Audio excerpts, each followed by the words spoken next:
Hace un tiempo, conversando con un amigo que repara smartphones, me supo comentar que algunos técnicos no veían al osciloscopio como una herramienta de diagnóstico de fallas para teléfonos, sino como una herramienta utilizada solo en la industria y para uso automotriz. Esto me intrigó bastante, pues si bien el mejor amigo que podemos tener para una reparación es un multímetro, el osciloscopio es la herramienta por excelencia para observar el comportamiento de la tensión en cualquier circuito electrónico. Por lo tanto, acompáñenme a revisar el funcionamiento básico de un osciloscopio y su aplicación para el diagnóstico de fallas en general, y algunos ejemplos de señales que se pueden medir en teléfonos móviles. Un osciloscopio es un equipo de medida que permite observar el comportamiento de la tensión en función del tiempo. Nos permite visualizar la forma de onda de la tensión en un punto en particular de un circuito, y de esta manera determinar si un dispositivo funciona adecuadamente. Existen osciloscopios por USB, analógicos y digitales. Estos últimos son los más utilizados en talleres de reparación debido a su precisión, costo y características. Los osciloscopios actuales tienen muchas más funcionalidades que los antiguos osciloscopios analógicos de tubos de rayos catódicos. Si bien la cantidad de botones y menús pueden parecer confusa en un inicio, constituyen herramientas importantes para medir señales eléctricas y facilitar el trabajo del técnico reparador. ¿Qué puedo hacer con un osciloscopio? Pues bien, podemos hacer algunas cosas. Podemos medir voltajes que varían rápidamente, capturar una onda de encendido de un elemento o una fuente de poder y analizarla. También podemos medir frecuencia de señales eléctricas, decodificar protocolos de comunicación, si así lo permite el osciloscopio, analizar patrones de señales, etc. Lo que no puedo hacer es medir corriente de manera directa, no puedo medir voltajes diferenciales a menos que utilice una sonda especial para este caso, no puedo medir resistencias, capacitancias o inductancias de manera directa. ¿Cuáles son las partes básicas de un osciloscopio?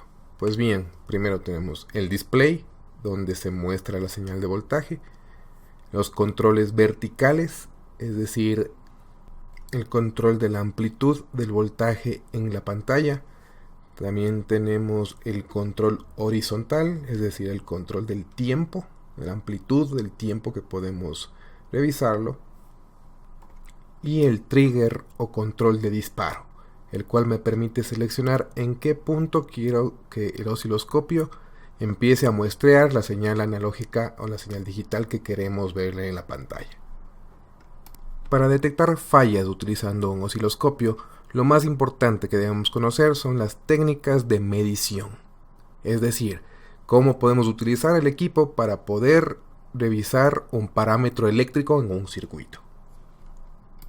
Una técnica muy utilizada y la más común quizá es la medición de voltaje en corriente continua, es decir, utilizar al osciloscopio como un multímetro.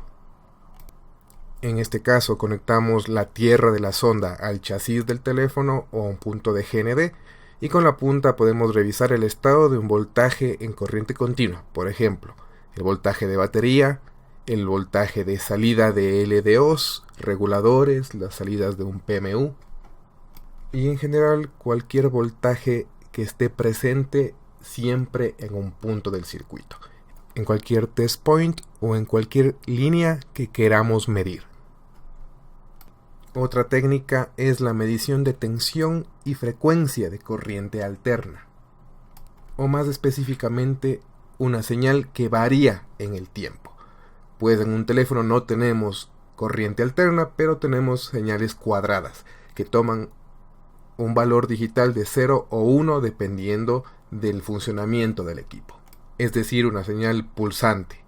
También tenemos señales de PWM, señales de inductores o de bobinas que tienen un comportamiento específico en el tiempo según lo que nos muestra un osciloscopio. Y por último, tenemos un análisis que podemos hacer con el osciloscopio conocido como análisis de imágenes, es decir, capturar una señal y compararla con otra.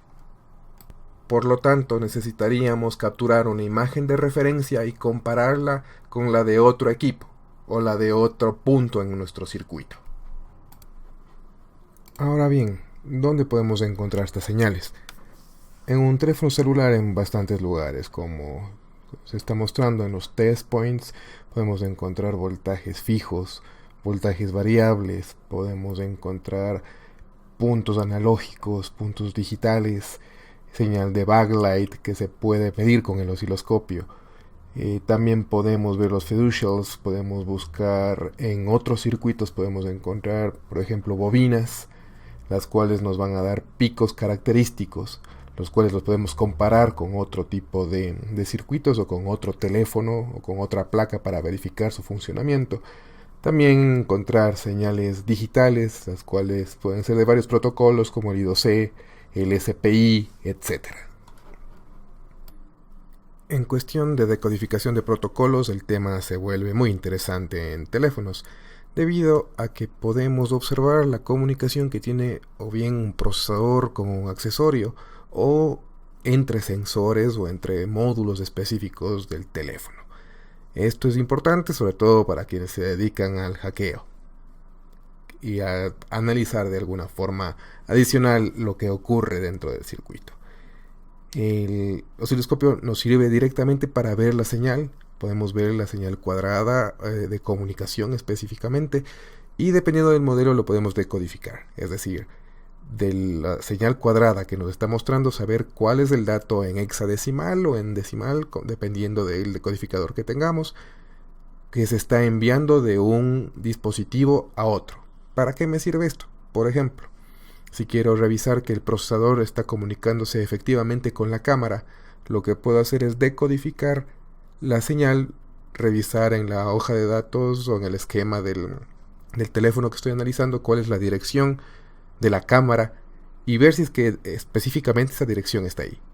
Es decir, si no estuviera la dirección, significaría que el procesador nunca está intentando siquiera comunicarse con una cámara o con cualquier otro dispositivo. Por lo tanto, el uso del osciloscopio es válido no solo para la reparación de equipos industriales y de uso automotriz, también lo es para equipos móviles, permitiendo ver directamente el comportamiento de una señal. Si bien el osciloscopio no es una herramienta de uso obligatorio, pues la mayoría de fallas se pueden diagnosticar con un multímetro, sí es necesario cuando queremos ir más allá y observar el funcionamiento de un equipo, el comportamiento de encendido de un dispositivo, la comunicación entre un procesador y accesorios y demás casos que demandan una herramienta de mayores prestaciones.